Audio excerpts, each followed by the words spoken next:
Welcome everyone to today's session. Uh, we would like to welcome Dr. Subramanian Swamy with a big round of applause.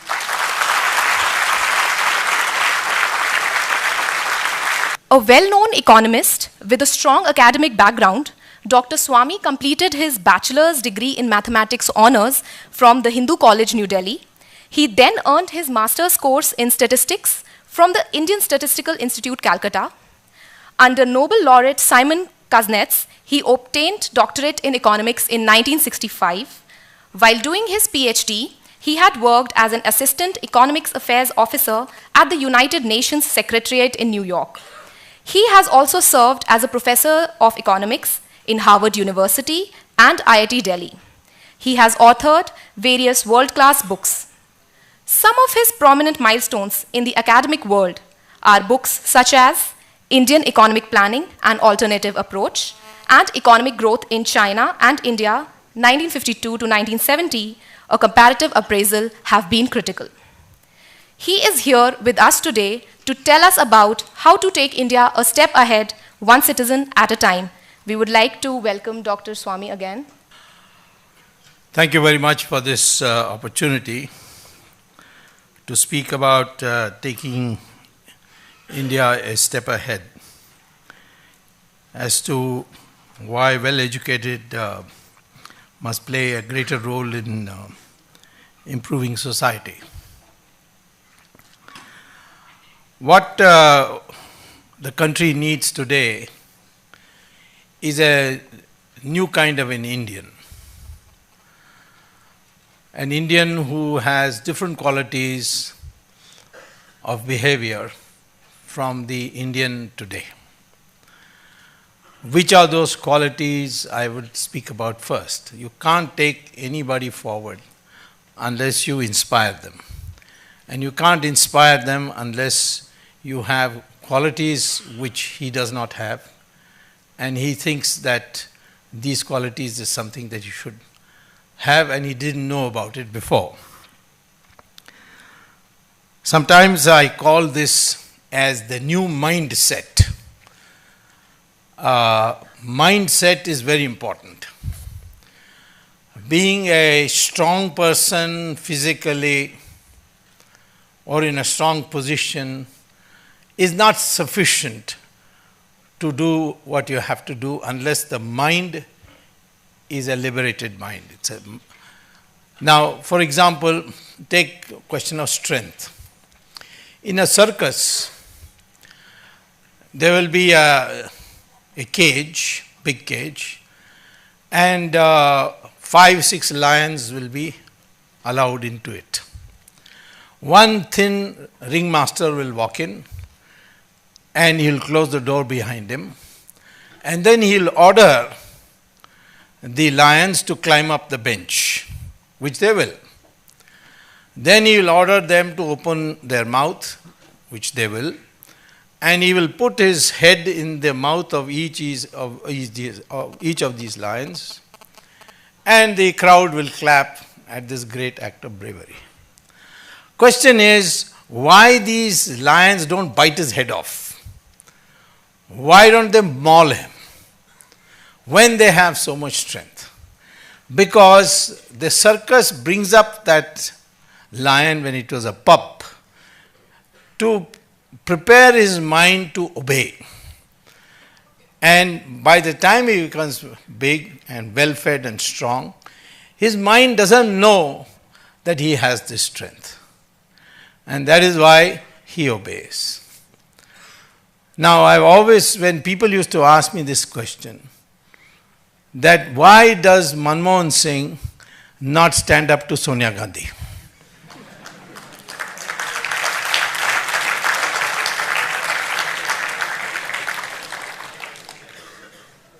Now, the reason is, and of course, Manmohan Singh in Sanskrit also means lion, by the way. Because Manmohan Singh has been brought up this way, that he must obey. I have known Manmohan Singh for almost 45 years. I knew him as a professor. And he was a man of personal great quality.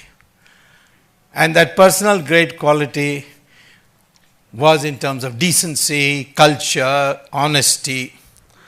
But he would never challenge authority. So in one word, he had personal character, but not national character. National character is that character which is necessary for building a new India. Personal character, you have personal qualities, that doesn't make the changes in society. Similarly, if your mind is prepared in a certain cowardly way, even if you are in large numbers, you will not be able to defend yourself.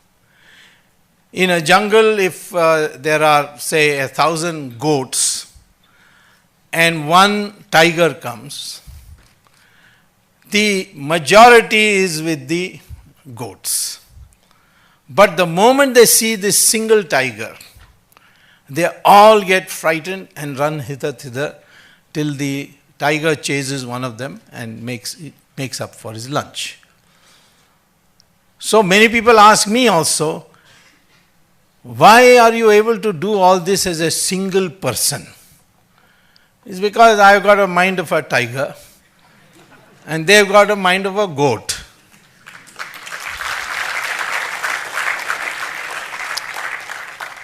So when you want to take this country forward, first you learn to improve yourself.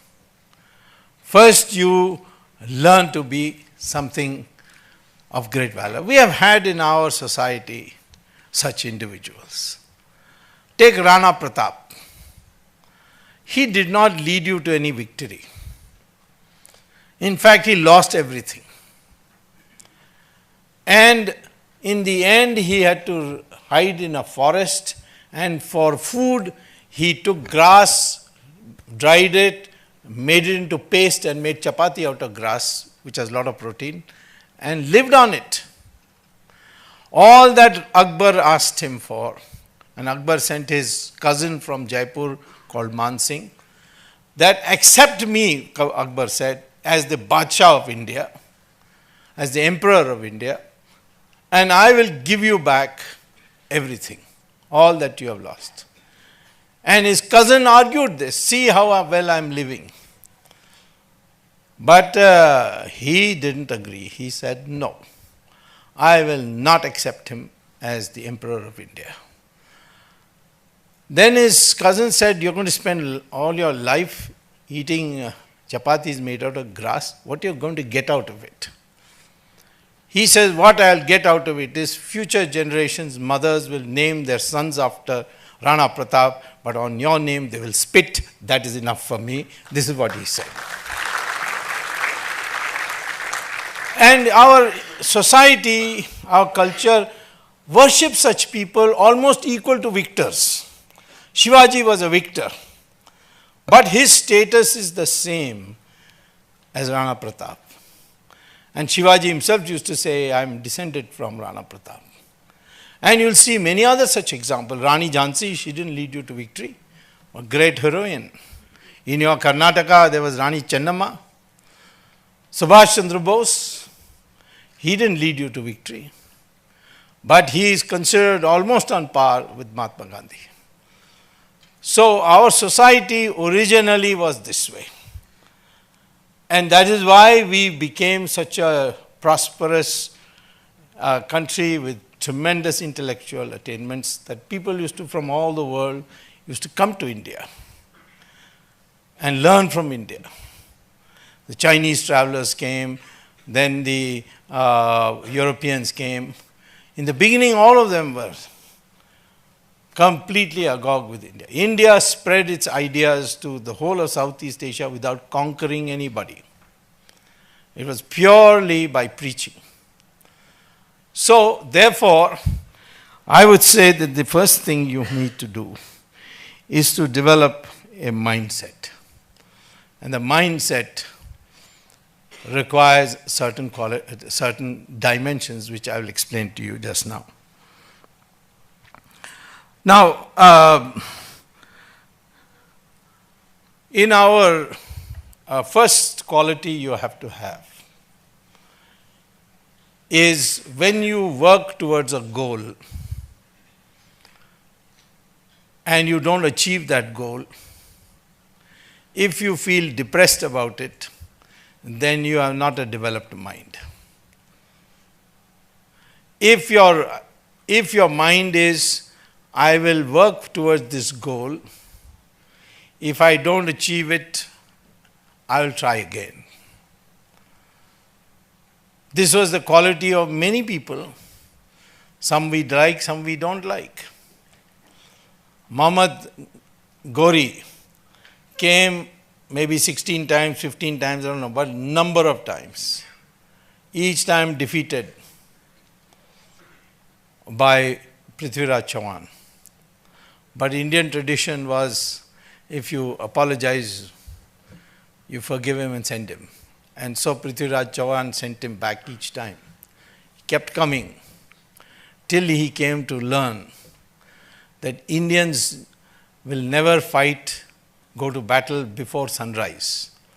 And from 3 a.m. to 5 a.m. or 6 a.m., they will have a bath, they will do all their ablutions, etc.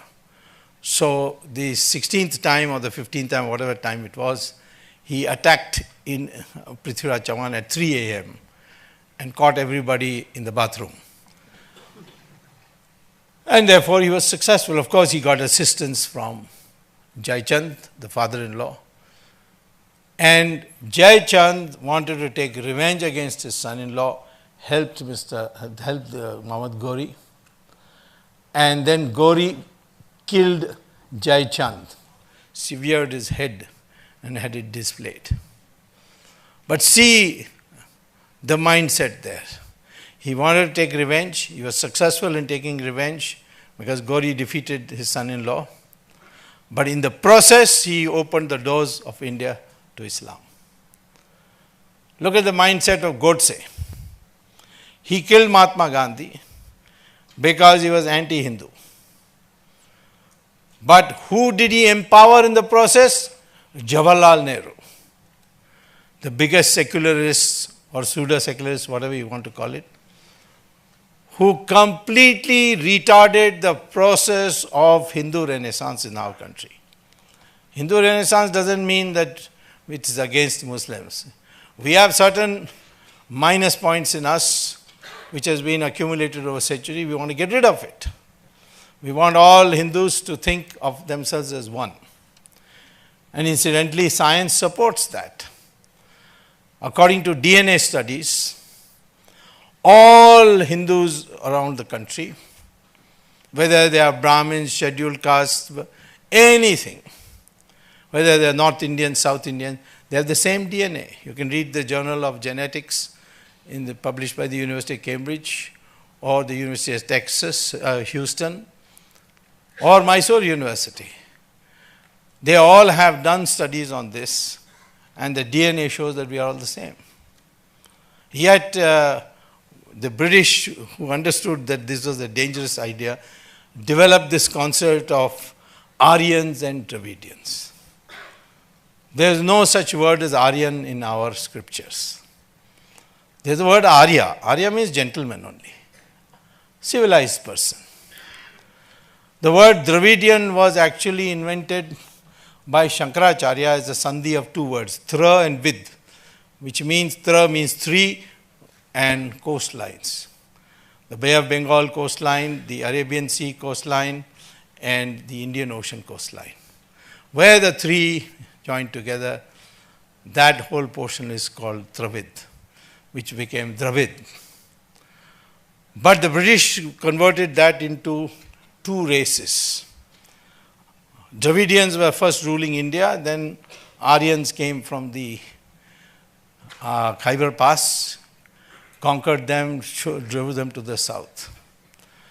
And they started a whole movement called Dravida Karagam.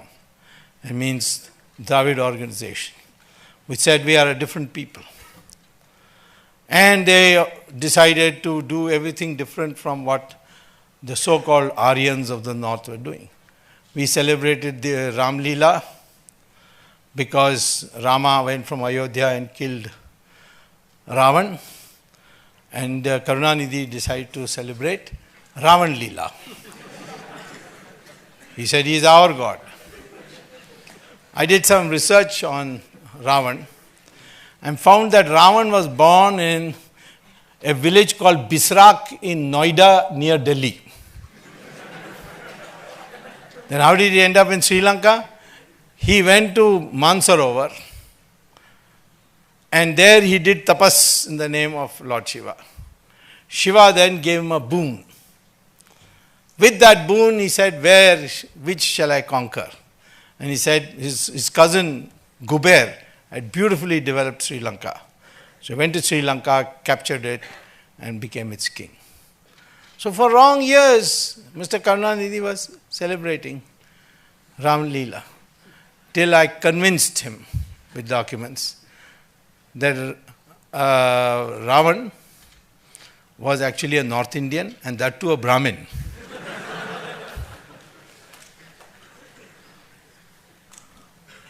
And now he doesn't talk about Ravan, but he is still not reconciled to this North Indian called Ram.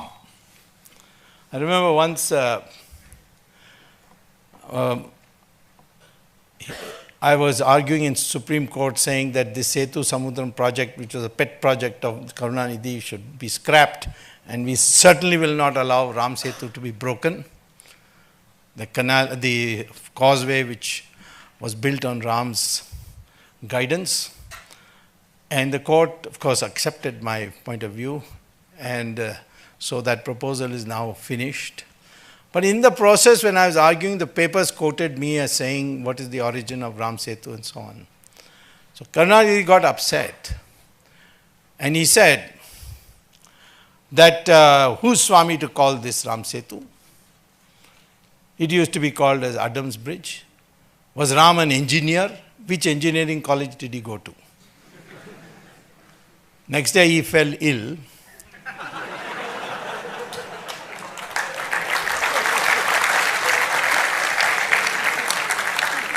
And he had to be admitted to hospital, and the name of the hospital was Ramchandra Medical Hospital.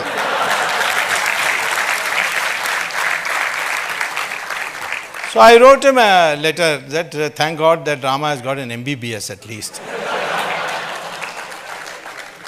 Now, if this mindset is there, how can you improve the people of India? We are witnessing that same mentality, you see, in today's developments on the corruption case, where you have mobs coming from Tamil Nadu surrounding the court as if the judge will change his decision because there are all these fierce mobs. I am therefore telling you that when you say take a citizen one step forward, you must know what you are going to tell him to do. After all, first and foremost is every Indian must feel as one. I will start with the Hindus first, and by Hindus I include all those religions born out of Hinduism in this country. They are separate religions. Sikhism is a separate religion. So is Jainism and Buddhism.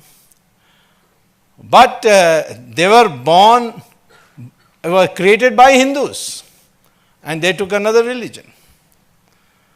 And the core ideas are the same.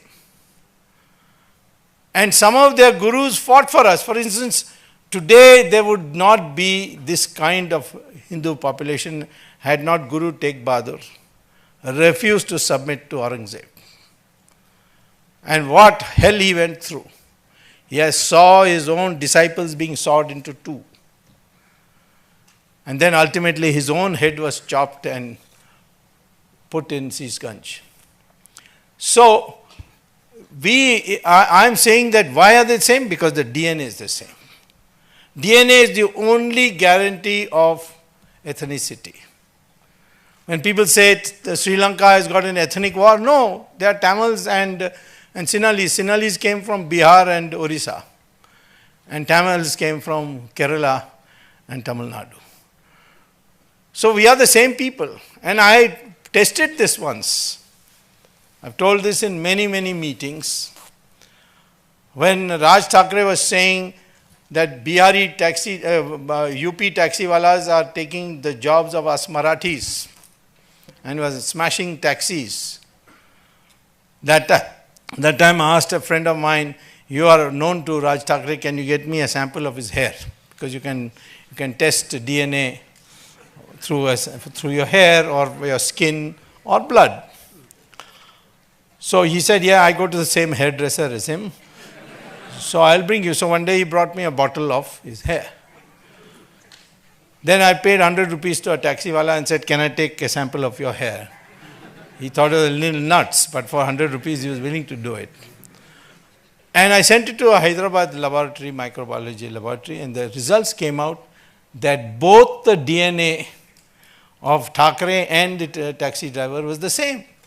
And I announced that in the public meeting that Thackeray also came from UP.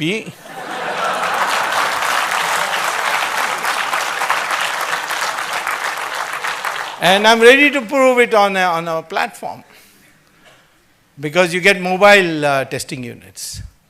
Now, the surprise is that Brahmins and scheduled castes also have the same DNA.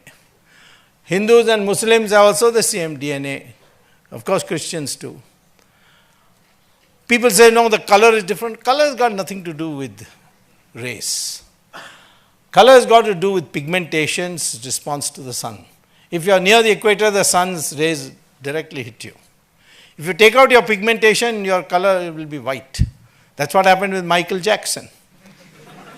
He went to a doctor and said, take out my pigmentation, and he became a white man. So, I'm saying, therefore, the first thing that must be in your mind if you want to motivate somebody, please give up all these distinctions. Particularly this Varna classification. Why? Because it was originally meant for discipline to be followed. It was never birth-based. You have an authority of Lord Krishna in Gita saying Varna Vyavastha is based on gunas.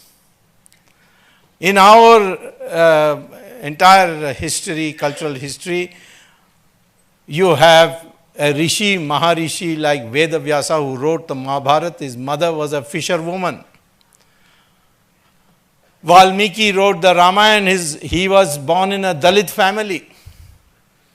Kalidasa, the greatest poet we have produced, began his life cutting wood of branches of trees, from the branches of trees. The greatest rishi we had, rishi of rishis, was Vishwamitra. And he was born in a Kshatriya family. And therefore I say, and of course I have told you that Ravan was a Brahmin. Ram was a Kshatriya. Ram killed Ravan, but the Brahmins don't say, hey, this Ram killed one of us Brahmins, and therefore we cannot worship him. Nobody can says that. Because the duty of these castes, Varnas, caste has got nothing to do with Varna. The Westerners confuse caste and Varna. Varna is a four-way classification. And even where there was at a period, particularly after the coming of the Buddhists and then the Islamic invasions, a section of our society which became untouchables, according to the principles laid down at that time, the children of scheduled castes are not scheduled castes.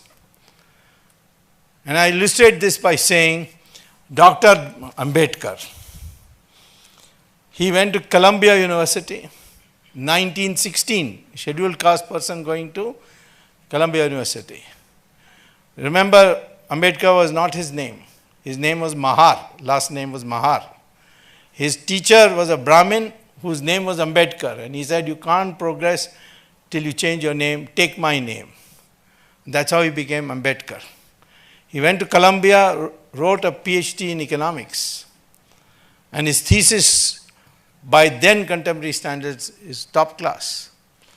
Then he went to London, got a law degree, came to India, piloted the Constitution, Constituent Assembly, the Constitution, draft Constitution, became a noted jurist. And people in Congress party call him Bhimrao. They never gave him Bharat Ratna. It was the Janata party which gave him the Bharat Ratna. Jawaharlal Nehru went to Cambridge and failed. I don't think any Nehru has passed an exam.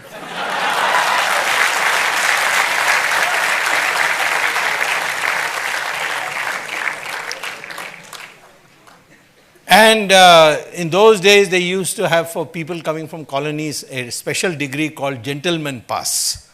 So Jawaharlal Nehru got that. He came back to India and congressmen started calling him Pandit Ji. A man who failed the exam, Pandit Ji. The man who has a PhD, Bhimrao. It is Ambedkar who could be called Pandit Ji by the old standards. So I would like, first of all, before you think in terms of improving society, improve yourself. Who are you? What is your identity? The identity is that of an Indian. Indian is an English word. It is a garbalized version of Hindu. It became Indian through the process, through the Greeks and then the British.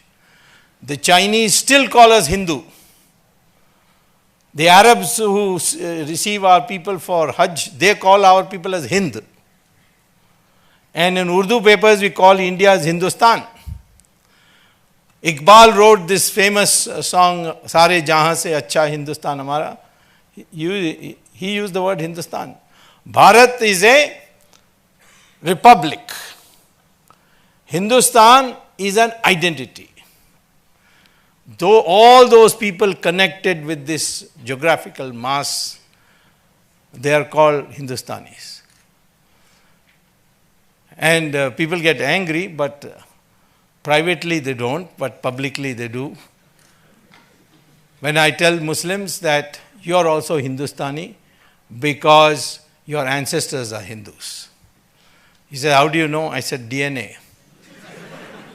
If you want, I can prove it.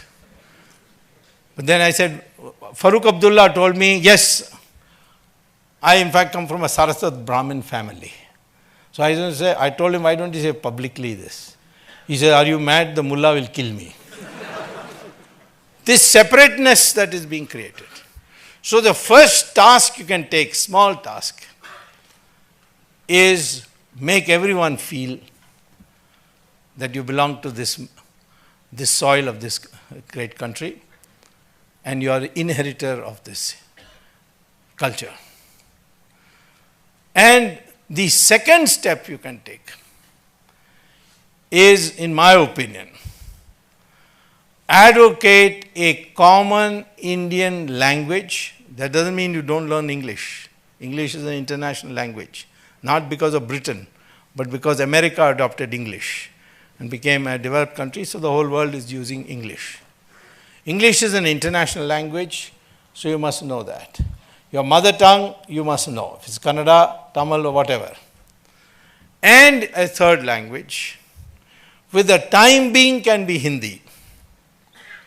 But its vocabulary should become more and more from Sanskrit. Why? Because Sanskrit words are there in every language of India. Again, I had a big fight with Karunanidhi on this issue. He said Sanskrit is a foreign language. Original Indian language is Tamil. And I am a Tamilian and you are Brahmin, you are not an Indian. That's what he told me. Then I said, please explain to me then why your name is Karunanidhi. That is two Sanskrit words. What is the Tamil word for it?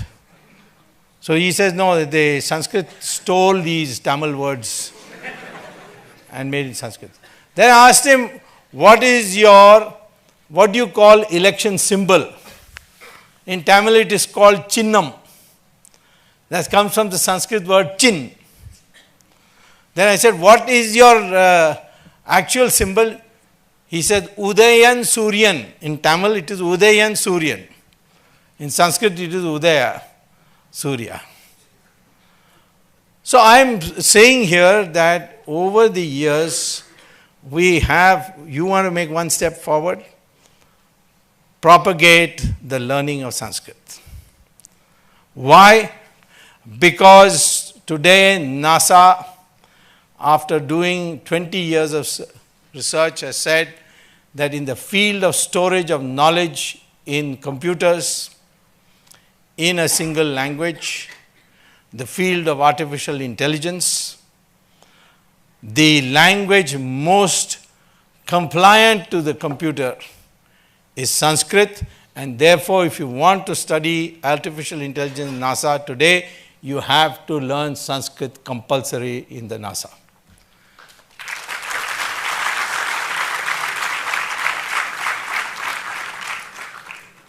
Tamil has 40% words in common with Sanskrit. Kannada has 65%. Malayalam has 80%. Bengali may have a little more. All Indian languages have big amount of Sanskrit. You want to discover scientific terms, you can find it in Sanskrit. So for the time being, Hindi in Sanskritized vocabulary. Over the period, slowly it becomes Sanskrit itself. This is another thing you can do, propagate the learning of Sanskrit. Third thing you can do to prepare the mindset of the Indian is to propagate the correct history of India. What is the correct history of India? There have been 46 civilizations tabulated by the UNESCO. 45 are dead. Egyptian, Mesopotamia, Indus, all these are dead. But the 46th is the Hindu civilization. It is the only one that is continuing today for centuries.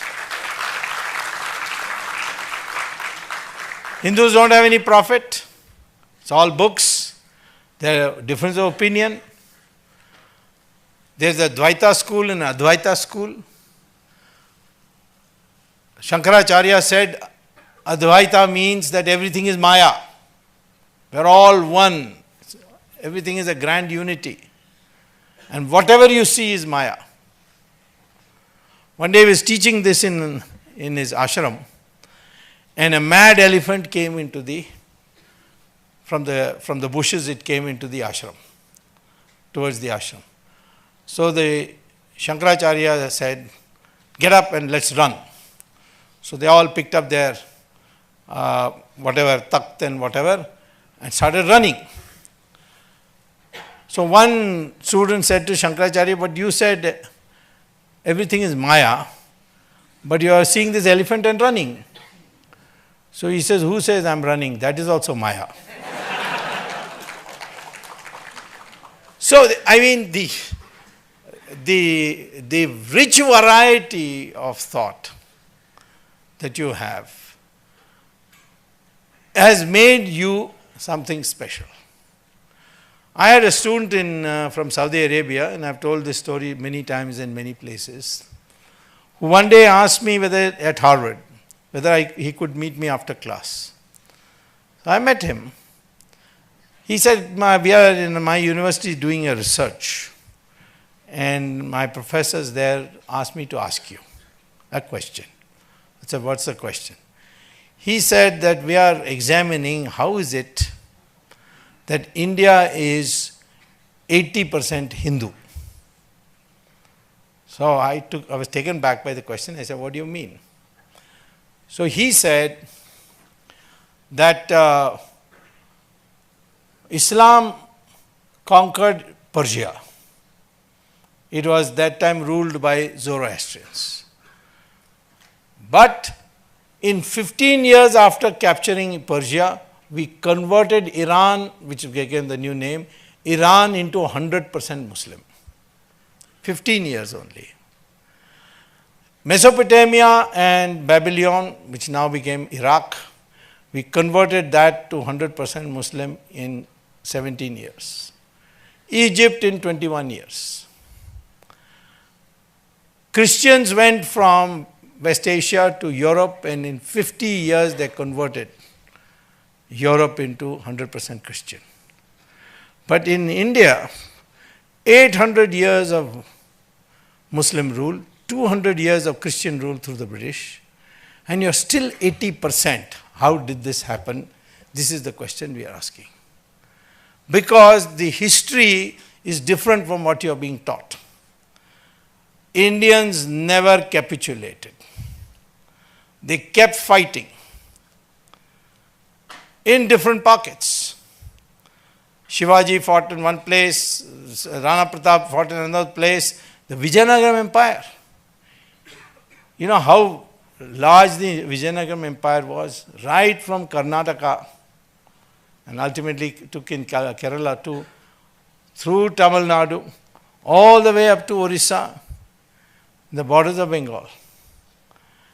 It covered more area than the Mughals did, and lasted 300 years.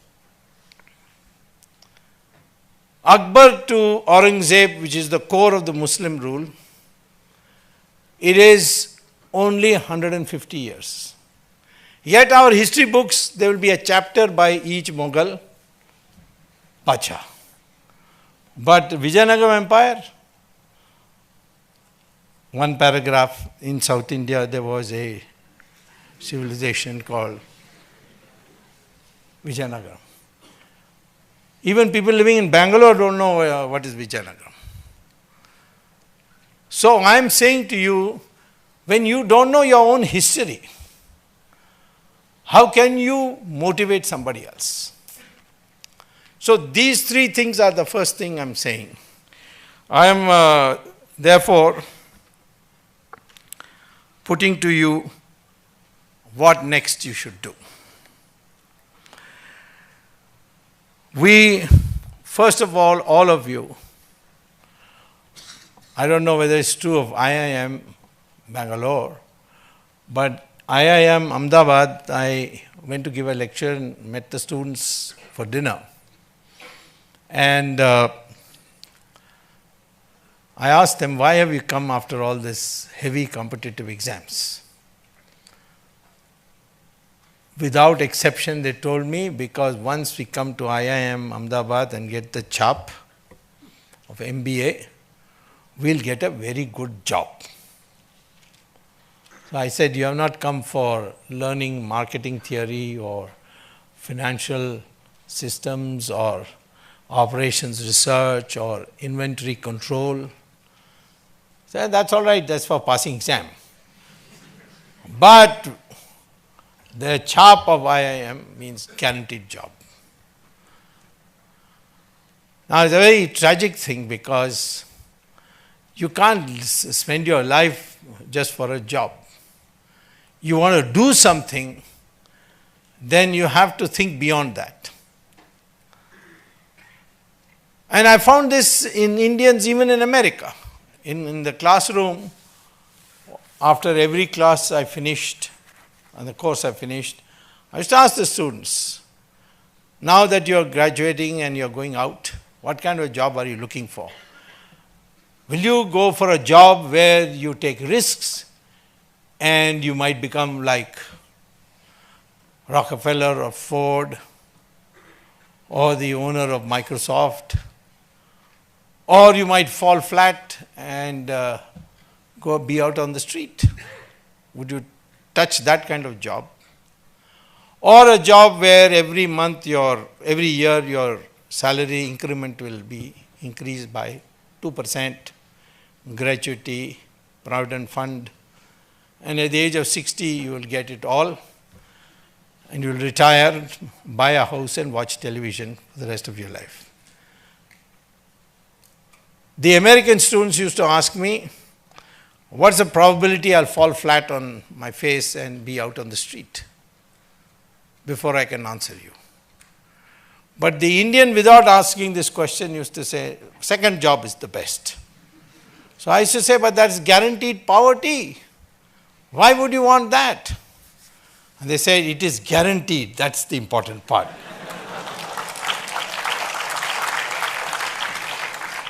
This craze for stability is what is the most dangerous. So first thing is, want to motivate somebody, teach him, encourage him to take risk. Not wild risk, but risk. You can never tell. But you can take risk only if your mindset becomes different. And there, I don't know about other religions, but I do know that Gita teaches you how to be happy. How to do something without suffering for it. It says that, Bhagavan Krishna says, you have freedom in this life only to take action. You have no claim on the reward of that action. If you do good deeds, I'll keep an account, and somewhere or the other, I will reward you. If you do bad deeds, you will suffer. May not be immediately, but sooner or later you will suffer. This is called the law of karma. Now, if you accept that, then you can never be unhappy. Because if you have the satisfaction that I did exactly what I wanted to do, the action I needed to take, I took it. I did my best, I put my best ability for it to achieve this goal, but the goal was out of my hands, but I'm not unhappy because I've done my best. But most of us think in terms of, I am a failure because I'm incompetent, that's why I didn't achieve this goal. I can never tell, for example, that if your goal is not achieved, is that good or bad? I was a professor at IIT, full professor, at a very young age of 28. By Indian standards, that's really young, because you could never become professor till 45. I don't know, Baidyanath might be an exception. But generally people become, it's a slow process. But I had already been professor there, so they had to make me professor here. Within 1 year, Mrs. Gandhi took the other Miss Gandhi, not this one. This one also has taken a dislike to me. She also took a dislike to me. I wrote a book against the Soviet economic system. I said, you will always grow at 3.5% per year if you have a Soviet economic system. Bring in the market system, you will grow at 10%, which as a minister I was able to do. Later on, some 40, 30 years, 25 years later. But at that time, the Soviets had a tremendous influence, so Mrs. Gandhi was agitated. She denounced me in parliament. Everybody took the cue, and one day I was fired at 5 o'clock. At 5:15, I got a letter saying, you're no more professor from 5 o'clock. I went and told the director, how can you dismiss me like this? This is not a dukan that you can send out a chaprasi whenever you like. He said, I got orders from the top, so you go to court. I went to court, but I didn't get immediate relief. For 22 years, I fought in court, and I won after 22 years. And the IIT had to return all my back salary for 22 years.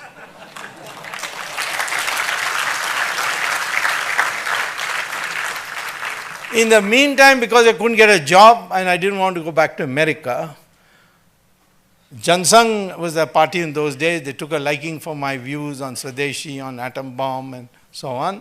They sent me to Rajya Sabha. And thereafter I came to Lok Sabha when the Janata came. And then I was nominated by the government on the board of governors of IIT Delhi, the very body which dismissed me.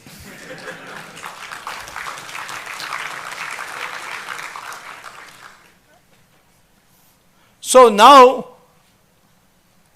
if I was a normally brought up person, I would have been upset that I lost a professorship. But today, I feel that's the best thing that happened to me. So I would like to tell you, please work for a goal. Please put your best. Teach people that. But don't be disappointed if you do not achieve your goal, because that is not in your hands. So says Krishna in Gita. Now you'll be surprised that the corporate world today in America is begun to teach this philosophy to its executives. Why?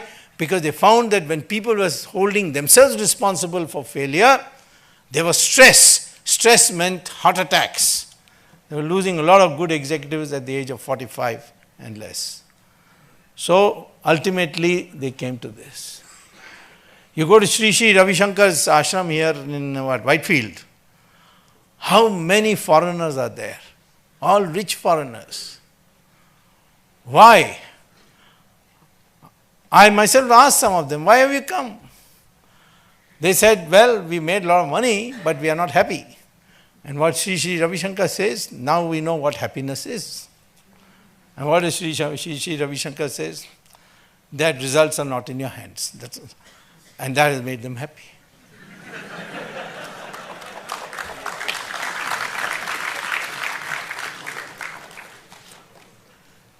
You can see one thing in Google.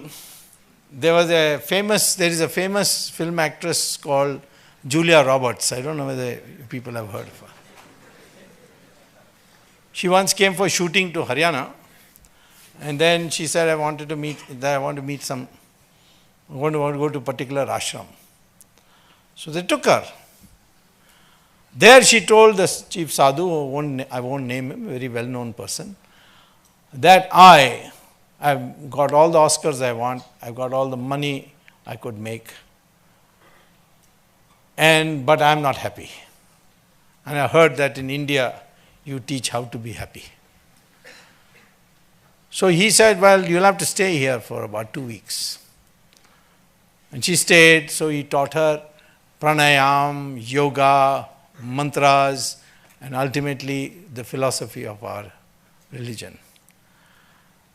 This you can see by going to Google yourself. She left India, went back to America, called a press conference where her husband was standing by and 2 children. She says, I went to India and I finally found out how to be happy. I have told my husband, I've told my children, and all 4 of us today are announcing that henceforth we have given up Christianity and we are Hindus. Now, I'm not saying that you have to become a Hindu to know this. Most of the teachings of Sri Ravi Shankar and all doesn't require that. But she was so overpowered by it. And one simple message. You have freedom of action. Do good action, somewhere you will be rewarded. Do bad action, somewhere you will be punished. With this philosophy, you can never be unhappy. Same thing in your class exams. You do your best. Study hard. Don't go to nightclubs. Don't touch alcohol. Don't touch drugs. So these are habits you have to have as a student. If you can do it and then study regularly. Before class, what the teacher is going to teach, pay attention in class, come back and revise what he has taught you. Then you won't have to study for exams. I have passed through all examinations, and on the day of the examination week, I used to be watching cricket. Because I had already prepared, everything was in my mind because I was doing this on a regular basis. How people don't do any studies and then the last minute they do it. So here again I'm saying this is a question of moderation of your life. Now finally, what is intelligence? What you are learning in IIMs is cognitive intelligence. Recognize how products are differentiated, recognize mean variance in stockbroking, inventory control. These are all cognitive sciences. But you cannot be a person, evolved person, till you not only develop cognitive intelligence, but 6 other intelligences which our rishis knew about it, but now is being taught in American universities of education, in the Department of Education. The second intelligence is emotional intelligence, which means how to present yourself to another person so that he doesn't get repelled by you, he doesn't get annoyed by you, he sees the force of your arguments, you convince him. A whole book has now been written on emotional intelligence. You can get that by going to Amazon. Just put emotional intelligence, you'll get not one but many books. Third thing is social intelligence. And that is to modify your aspirations in such a way that society also prospers. Now, that requires a new outlook. You know, when I tell my friends about my early experience as a graduate student at Harvard, and I've told this to many audiences, and if you are watching my YouTube, you'll see it there also. When I started becoming graduate student at Harvard, my American classmate asked me, "Can I ask you a question about India?" I said, "What?" He said, "Why you Indians followed Mahatma Gandhi?" So I said, "I find that a peculiar question. Why you ask?" He said, "The man was not properly dressed. How can you follow him?"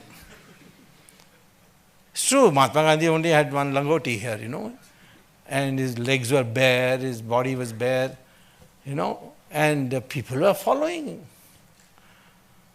I said, "In your country, you will have to be very well dressed to be a leader." He said, "Absolutely. His tie must be top class, his suit must be well, fitting, his shoes should be shining, and if he does, and he should have a proper shave.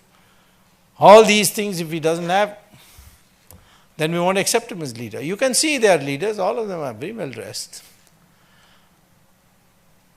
Then I thought about their spiritual leaders. Pope, satin gown, diamond necklace, ruby necklace, sapphire necklace, his topi is full of jewels. Most of them must have been stolen from India, I suppose.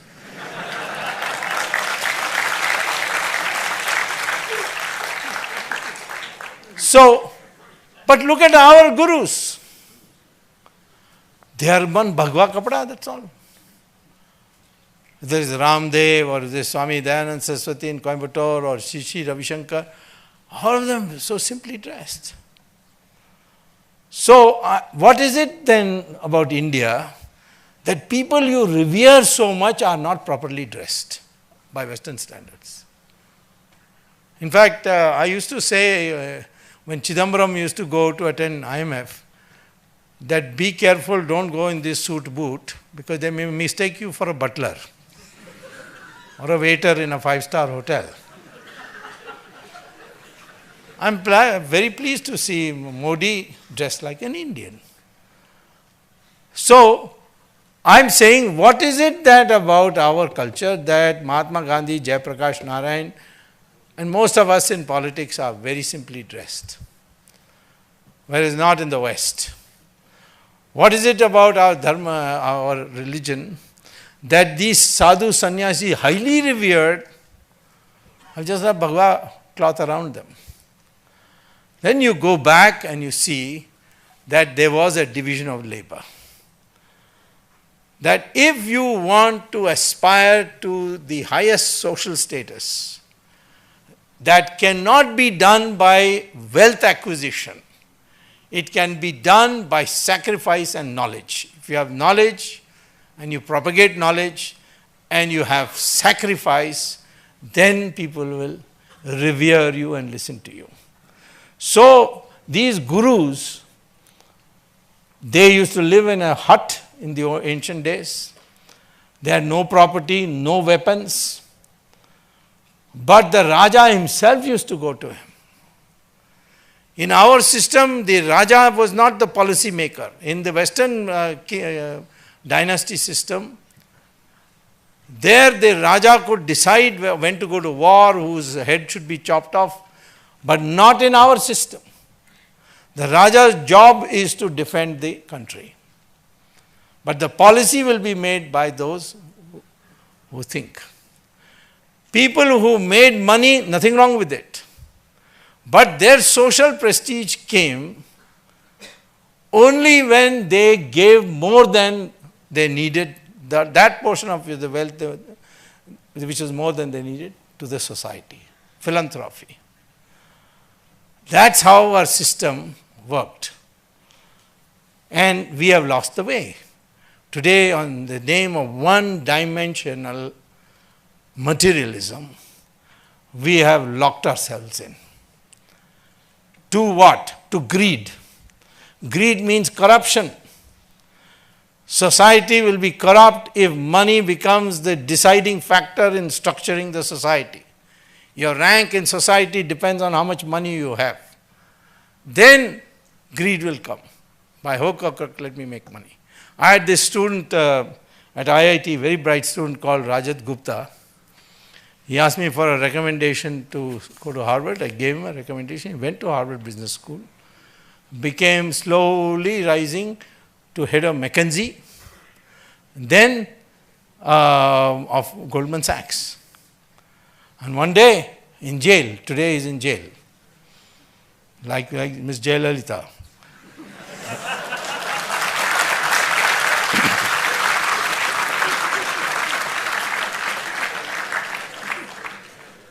And in one sense,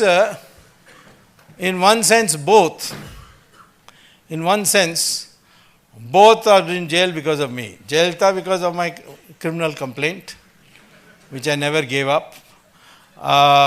And in case of Rajat Gupta, it was by accident. I had been telling the Americans, ban LTT, ban LTT. They banned LTT. Then the American official asked me, are you happy now? I said, no, because you haven't banned the sister organizations of the LTT. For example, the Tamil refugee organization, so you banned that also.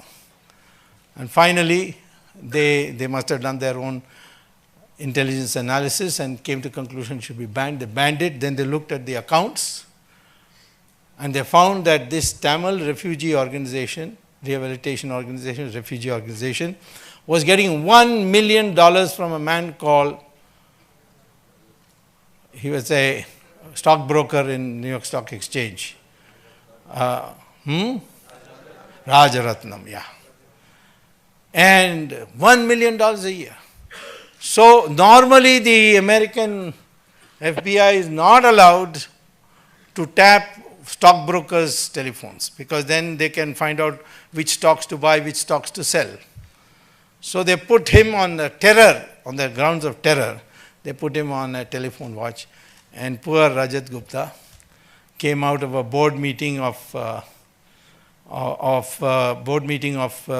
Goldman Sachs and said, Goldman Sachs has decided to sell so and so. So Rajaratnam immediately told his people, sell off these stocks, and made a cool profit.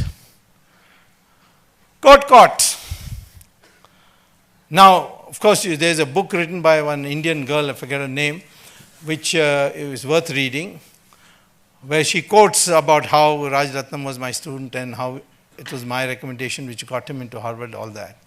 But she quotes the judge, Manmohan Singh, X, Y, Z, all top people wrote to the judge, please don't convict him. That's a very small thing. So the judge says, I've got all these letters and all the wonderful work Mr. Rajat Gupta has been doing. But a man who has risen to such high status and won the confidence of so many people, for him to commit this crime, all the more reason for me to convict him, and I'll give him the strongest possible sentence. And he gave him 3 years in jail. And why? Because Rajat Gupta was greedy. I asked his relatives in New York, why did he do this? And they said he wanted the maximum number of zeros after one of all Indians. He wanted to be the richest Indian abroad. What is this? This is greed. And therefore he became corrupt. Now, I think therefore, you must understand that if you want to create a new society, work, make money, all that, but up to a point. After that, society. In that, you pick and choose what you can do.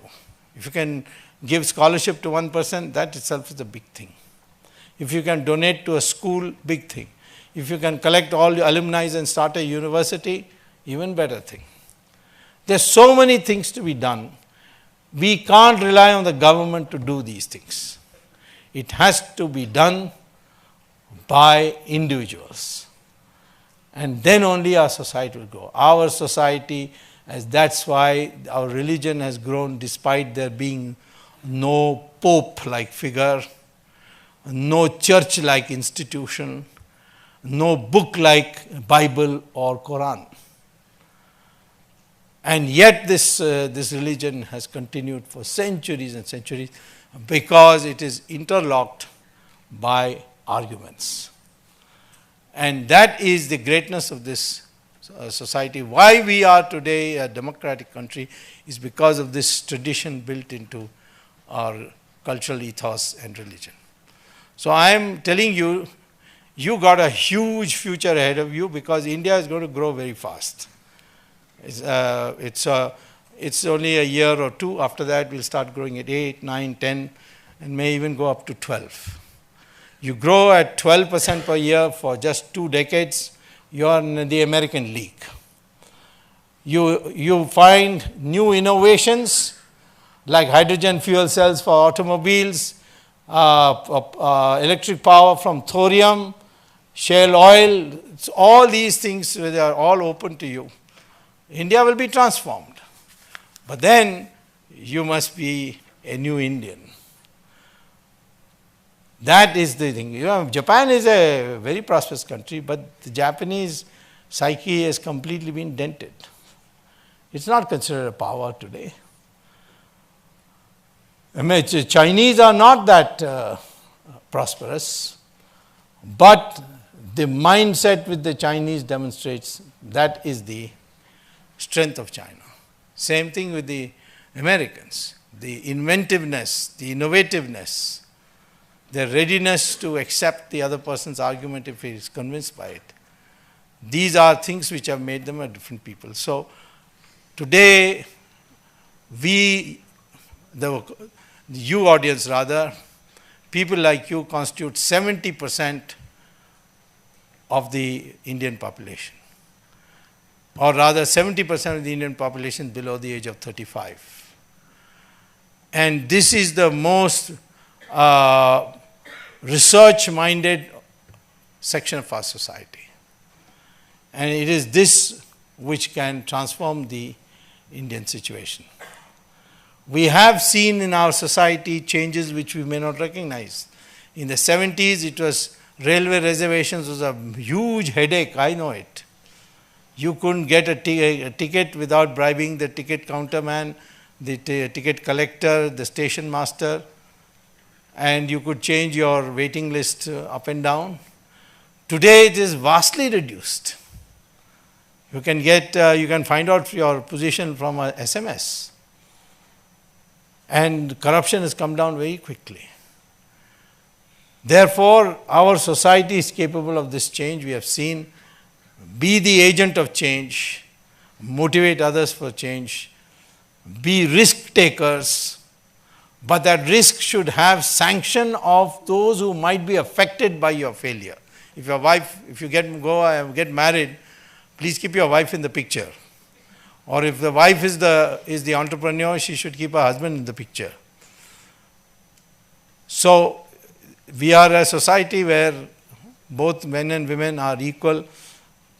So you see the competitive exams, it looks as the women are going to overtake the men. Huh? You be careful of this for the future. And this is also a tradition, because in Brahma's cabinet, the three most important portfolios are held by women: defense, Durga; finance, Lakshmi; education, Saraswati.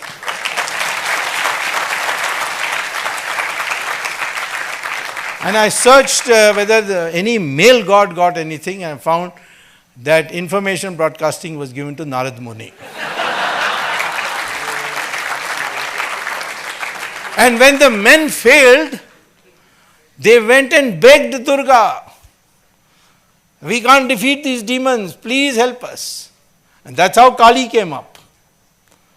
So this is the tradition, and what you see today is disgusting, is deplorable, the treatment of women. All of you want to take a step forward, take an oath that you will never accept dowry when you get married. Take that as a oath.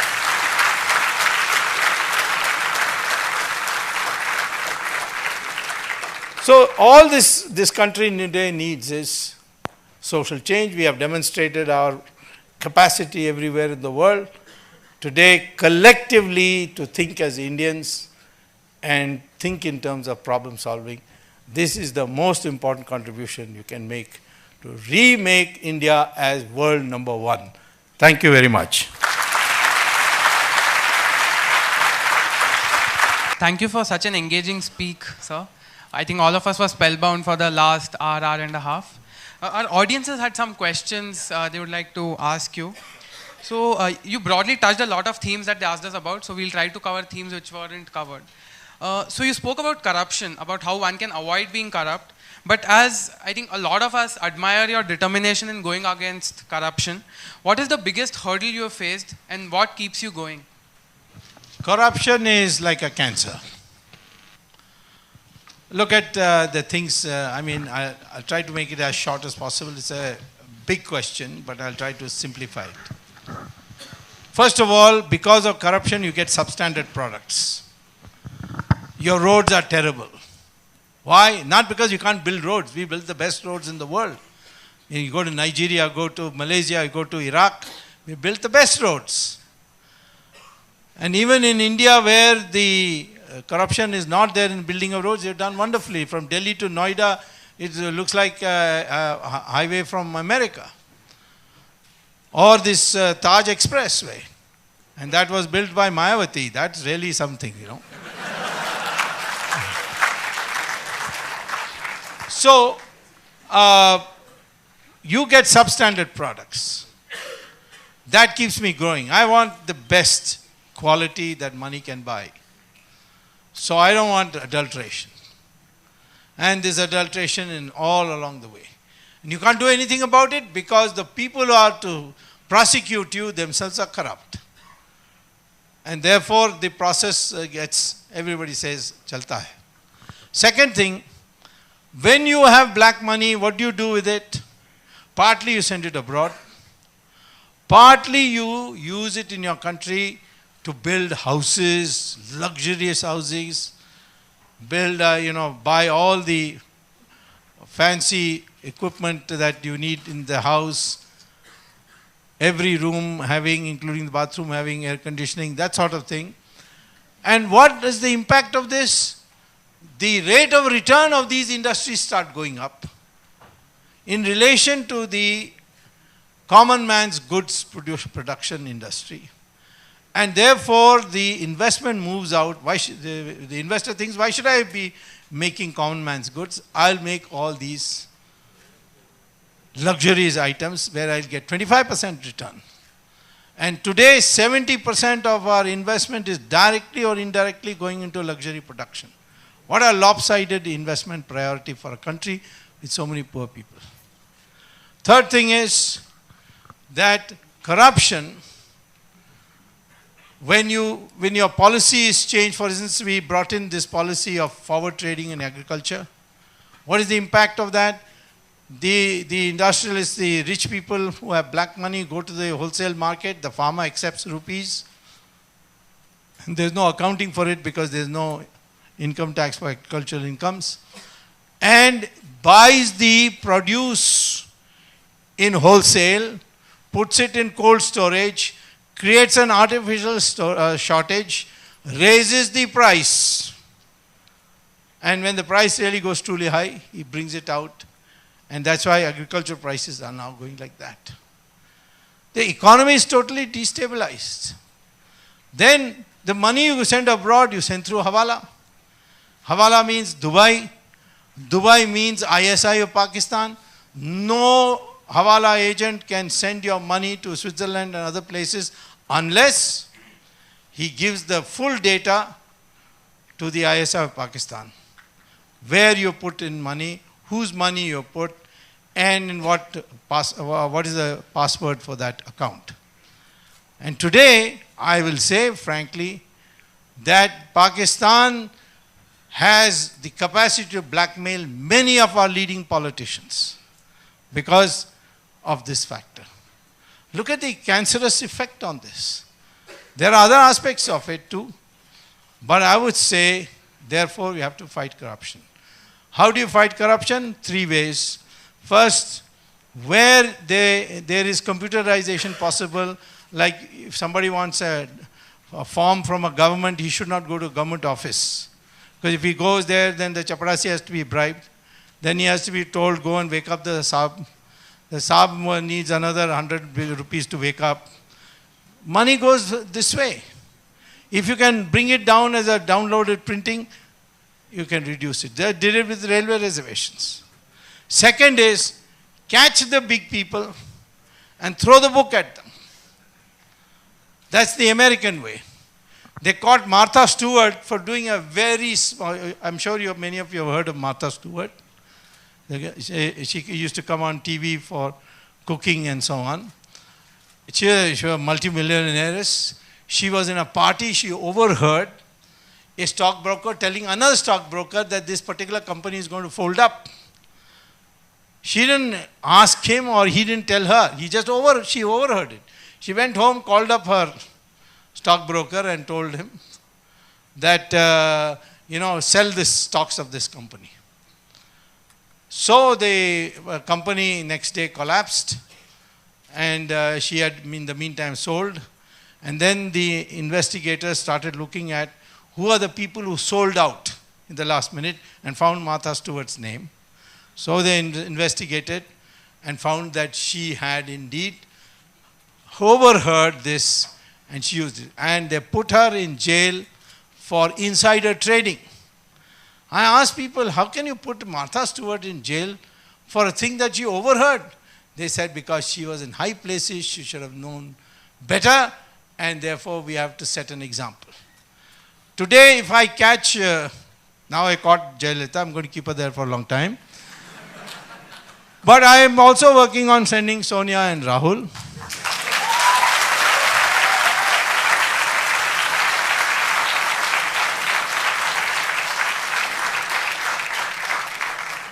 Hopefully by Christmas.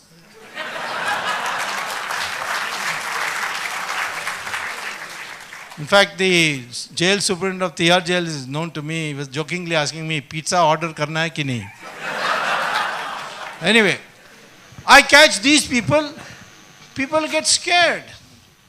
I've never found it necessary to pay 1 rupee bribe to get anything done. Because the moment I come, they know my name. Baap re baap, iska kaam kar dena hai. That is the way. So you catch big people. They will say it's politically motivated, this, that. Some people say, arey, too harsh. No, it's not. After all, what is it? No. The bigger the person, the bigger should be the punishment. And third, develop this attitude that money is a means to an end and not an end. The society should not regard money as a means of making your social status. This is why I said that sacrifice is respected. And that is why when the ancient travelers came, they declared India is the most honest country in the world. Hasian came from China. So many people came. They said it because we do not value money when we look at a person's social status. So these are the reasons why I keep going. I have one birth defect. I have never been afraid of anything. So if you want to fight corruption, don't be afraid of anything. Otherwise, you can be scared off, you can be threatened, they can do a lot to make your life miserable. But because of the fact that they know that I will not bend, and another factor is that I publicize my enemies, but I never publicize my friends. So they don't know where my friends are.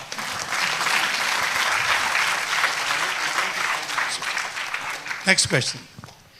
So I think in the interest of time, we'll make this the last question. Yeah, you can send me an email. Yeah, sure. So another question was on the power of social... Don't send me a female, send me an email. Yeah, so there tends to be a lot of things that go viral, and it's very easy to be perceived as incendiary. So as someone who has a very strong social presence, what do you think about the influence of social media? And part two is, how do you moderate social media? It'll moderate itself. You don't attempt at moderating. But I think that, you see, one of the things I found with social media is that whenever I wanted a document, I would call them patriotic tweetbles. PTs, can you find this? And within less than 6-7 hours, somebody would tweet where the document is. I wanted to know which is the summons sent to Narendra Modi. By the way, that summons is all useless. Huh? I've studied the law once. This mental case called Karthi Chidambaram, son of P. Chidambaram. He went into Singapore and filed a defamation case against me. So a summons came. People say, Babre, don't go to Singapore because they're, they are very ruthless, those courts. So I looked at the law and found that we have in our Civil Procedure Code a provision where the Indian courts can tell the foreign courts, mind your business, we are staying it, you don't get into this. Where something can be prosecuted in India, the Indian courts have a right to tell the foreign court, mind your business, we are injuncting you from proceeding further, and they have to listen to it. So I have suggested that the Attorney General goes to an Indian court and tells the American court, mind your business, this is a Gujarat affair, we can manage it here, we got courts to do it, and we are injuncting it. So I'm saying, therefore, that I was on what issue? Your social media issue. Therefore, I'm saying that I got a copy of this summons within 3 hours. So I think because educated people are there, it will take a little time. I would certainly say that we should try and use non-abusive language to the extent possible. But there are also people who are put in there to irritate you, develop a thick skin, and block them if necessary, but use as much as possible civilized language. It is the medium of the future. Just like television has put the print media in trouble, social media will put television in trouble, I can tell you. We would like to thank Dr. Swamy for accepting our invitation and telling us how to take each Indian a step ahead. One important takeaway, among others, is to make everyone feel that they belong to the soil of this country and feel they are inheritors of the Indian culture. For us students in particular, we learned how to not be disappointed in life, and we also learned about other intelligences like emotional and social intelligence. Thank you so much, sir. We would like to present to you a small token of our gratitude.